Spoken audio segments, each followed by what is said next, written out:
بسم اللہ الرحمن الرحیم۔ السلام علیکم دوستو۔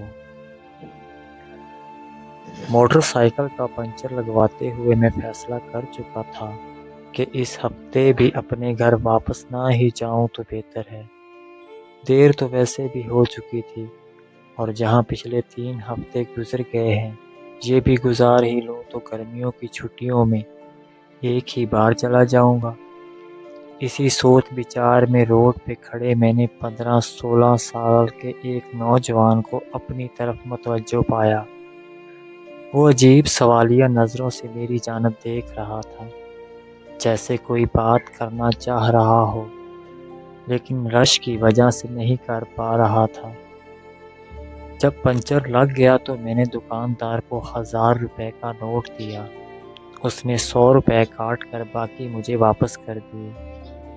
میں موٹر سائیکل پر سوار ہو کر جو ہی واپس شہر کی طرف مڑنے لگا تو وہ لڑکا جلدی سے میرے پاس آ کر کہنے لگا، بھائی جان، میں گھر سے مزدوری کرنے آیا تھا، آج دہاڑی نہیں لگی، آپ مجھے واپسی کا کرایہ 100 روپے دے دیں گے؟ میں نے ایک اچٹتی سی نگاہ اس پر ڈالی۔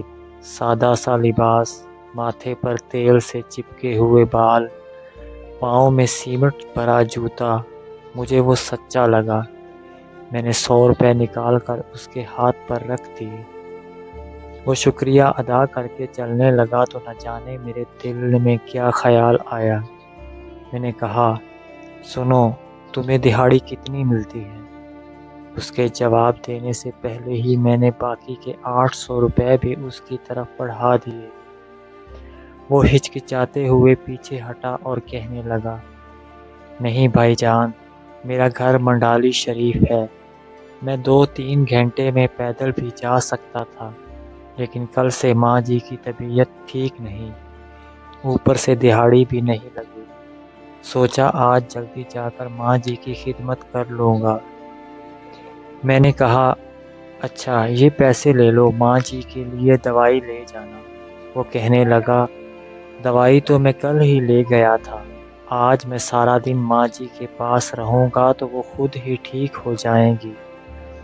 مائیں دوائیوں سے کہاں ٹھیک ہوتی ہیں صاحب؟ میں نے حیران ہو کر پوچھا، تمہارا نام کیا ہے؟ اتنے میں اس کی بس بھی آ گئی۔ وہ بس کی چھت پر لپک کر چڑھ گیا اور میری طرف مسکراتے ہوئے زور سے بولا، گلو۔ گلو کی بس آہستہ آہستہ دور ہوتی جا رہی تھی، لیکن گلو کے واپس کیے ہوئے 800 روپے میری ہتھیلی پر پڑے ہوئے تھے اور میں ہائی اسٹریٹ کے رش میں خود کو یکدم بہت اکیلا محسوس کرنے لگا۔ کچھ سوچ کر میں نے موٹر سائیکل کا رخ ریلوے اسٹیشن کی طرف موڑ لیا۔ موٹر سائیکل کو اسٹینڈ پر کھڑا کر کے ٹوکن لیا اور ٹکٹ گھر سے 700 روپے میں ساہیوال کا ٹکٹ لے کر گاڑی کے انتظار میں بینچ پر بیٹھ گیا۔ کب گاڑی آئی، کیسے میں سوار ہوا، کچھ خبر نہیں۔ ساہیوال اسٹیشن پر اتر کر پھاٹک سے اپنے گاؤں کی وین پر سوار ہوا۔ آخری بچے ہوئے 100 روپے کرایہ دے کر جب شام ڈھلے اپنے گھر کے دروازے سے اندر داخل ہوا تو سامنے صحن میں چارپائی پر امی جان سر پر کپڑا باندھے نیم دراز تھی۔ میرا بڑا بھائی دوائی کا چمچ بھر کر انہیں پلا رہا تھا۔ مجھے دیکھتے ہی امی جان اٹھ کر کھڑی ہوئی اور اونچی آواز میں کہنے لگی، میرا پتر خیر سے گھر آ گیا ہے، اب میں بالکل ٹھیک ہوں۔